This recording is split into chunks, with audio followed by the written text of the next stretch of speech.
Hello. Bahul Ramesh Diljith Ayyathan കൂട്ടുകെട്ടിൽ പിറന്ന echo. നമ്മൾ കൊടുക്കുന്നത് തന്നെ നമ്മിലേക്ക് തിരിച്ചു വരുന്ന എക്കോ. സിനിമയിൽ നിന്ന് ഞാൻ മനസ്സിലാക്കിയ കാര്യങ്ങളെക്കുറിച്ചുള്ള ഒരു വിശകലനമാണ് ഞാൻ ഉദ്ദേശിക്കുന്നത്. അതുകൊണ്ട് തന്നെ സ്പോയിലേഴ്സ് ഉണ്ടാവും. നിങ്ങൾ കണ്ടവരാണെങ്കിൽ നിങ്ങളുടെ അഭിപ്രായങ്ങൾ കൂടി പങ്കുവയ്ക്കുമല്ലോ. എൻ്റെ വീഡിയോ ഇഷ്ടമായാൽ ലൈക്ക് ചെയ്യാനും മറക്കരുത്. എക്കോയിൽ നിറഞ്ഞു നിൽക്കുന്ന ഒരു കഥാപാത്രമാണ് കുര്യച്ചൻ. എന്നാൽ വളരെ കുറച്ചു സീനുകളിൽ മാത്രമാണ് കുര്യച്ചൻ വന്നു പോകുന്നത്. മറ്റുള്ളവരുടെ സംഭാഷണങ്ങളിൽ കൂടിയാണ് നമ്മൾ കുര്യച്ചനെ കുറിച്ച് കൂടുതലും അറിയുന്നത്. കുര്യച്ചന്റെ സ്വഭാവത്തെക്കുറിച്ചും അയാൾ ചെയ്തു കൂട്ടിയ ക്രൂരതകളെക്കുറിച്ചും നമ്മൾ മനസ്സിലാക്കുന്നത് മറ്റു കഥാപാത്രങ്ങളുടെ വിവരണങ്ങളിൽ നിന്നാണ്.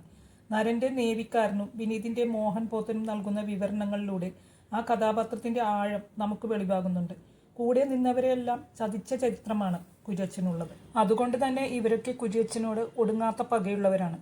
മറ്റെല്ലാവരോടും ക്രൂരത കാണിച്ച കുര്യച്ചൻ മ്ലാത്തിച്ചേർത്തിയോട് നീതി പുലർത്തിയെന്നാണ് നമ്മൾ കരുതിയത്.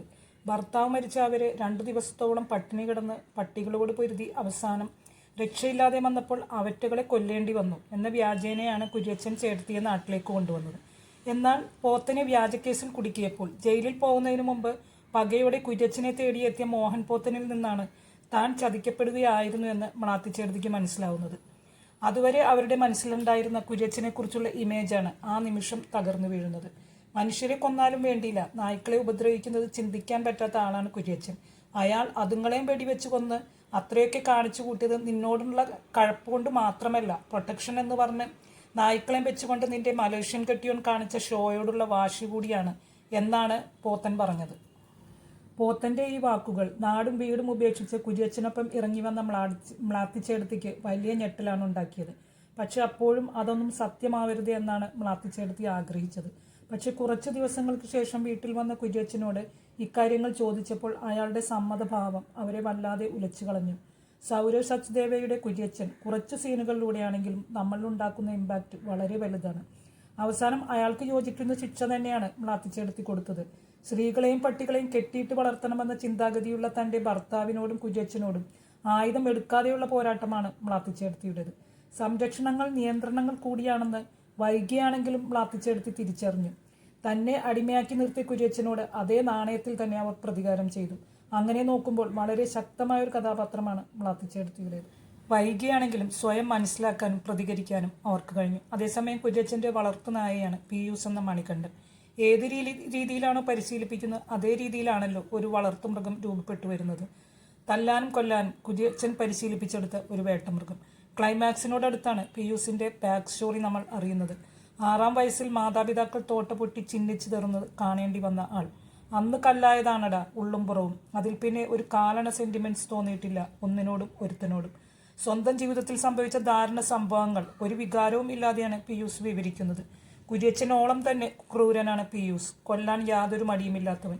മ്ലാത്തിച്ചേർത്തിയത് പോലും അവനത് പറയുന്നുണ്ട്. ഒരുപക്ഷെ അവന്റെ ജീവിതകഥകൾ അറിഞ്ഞതുകൊണ്ടാവും നമുക്കവനെ ഒരു വില്ലനായി തോന്നാത്തത്. നരന്റെ നേവിക്കാരനിലൂടെയാണ് അവന്റെ യഥാർത്ഥ രൂപം മ്ലാത്തിച്ചേർത്തി അറിയുന്നത്.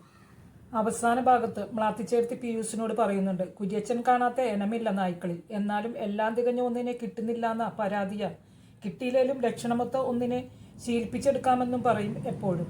എന്നിട്ട് ശീലിപ്പിച്ചെടുക്കാൻ പറ്റിയോ എന്ന് പീയൂസ് ചോദിക്കുമ്പോൾ പറ്റില്ലെന്നാ കരുതിയത്, നീ ആരാണെന്ന് അറിയും വരെ എന്നാണ് മ്ലാത്തിച്ചേടത്തി തിരിച്ചു പറഞ്ഞത്. എന്നെ എന്തേലും ചെയ്യോ എന്ന് മ്ലാത്തിച്ചേടത്തി ചോദിക്കുമ്പോൾ കാരണം ഉണ്ടാകും വരെ അതിന്റെ ആവശ്യമില്ലെന്നും കാരണം ഉണ്ടായാൽ ചില നായ്ക്കൾക്ക് ഒറ്റ മാസ്റ്ററേ ഉള്ളുവെന്നും പീയൂസും പറയുന്നുണ്ട്. നേവിക്കാരൻ മ്ലാത്തിച്ചേടത്തിയാണ് പട്ടികളുടെ മാസ്റ്റർ എന്ന് മനസ്സിലാക്കിയിട്ടുണ്ട്. കാരണം പീയൂസ് ആദ്യമായി വന്ന ദിവസം മ്ലാത്തിച്ചേടത്തി വരുന്നതുവരെ അവൻ മരത്തിനു മുകളിൽ ഇരിക്കുമായിരുന്നു എന്ന് പീയൂസ് പറഞ്ഞ അറിവുണ്ട്. പാപ്പച്ചനും നേവിക്കാരനും മ്ലാത്തിച്ചേടത്തിയെ കാണാൻ ചെന്നപ്പോഴും ചേട്ടത്തി അവയെ കൺട്രോൾ ചെയ്യുന്നത് അവർ കണ്ടിട്ടുണ്ട്. ഇത് നേവിക്കാരൻ ഓർത്തെടുക്കുന്നു. കുര്യച്ചൻ ഒളിവിൽ സ്വമേധയാ പോയതായിരിക്കാം. പക്ഷേ കുര്യച്ചൻ തിരിച്ചിറങ്ങണോ വേണ്ടയോ എന്ന് തീരുമാനിക്കുന്നത് കുര്യച്ചൻ അല്ലെങ്കിലോ എന്നയാൾ പാപ്പച്ചനോട് സംശയം പ്രകടിപ്പിക്കുന്നുണ്ട്.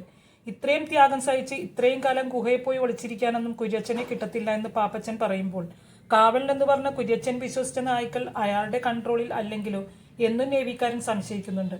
മ്ലാത്തിച്ചേടത്തിയുടെ സംസാരവും രീതിയും കണ്ടപ്പോൾ ഈ ഒരു സംശയം പീയൂസിനും ഉണ്ടാകുന്നുണ്ട്. അതുകൊണ്ടാണല്ലോ അവൻ കത്തിയെടുത്തത്. പക്ഷെ നായ്ക്കളുടെ മട്ട് കണ്ടപ്പോൾ താനും പെട്ടുവെന്ന് അവന് മനസ്സിലായി.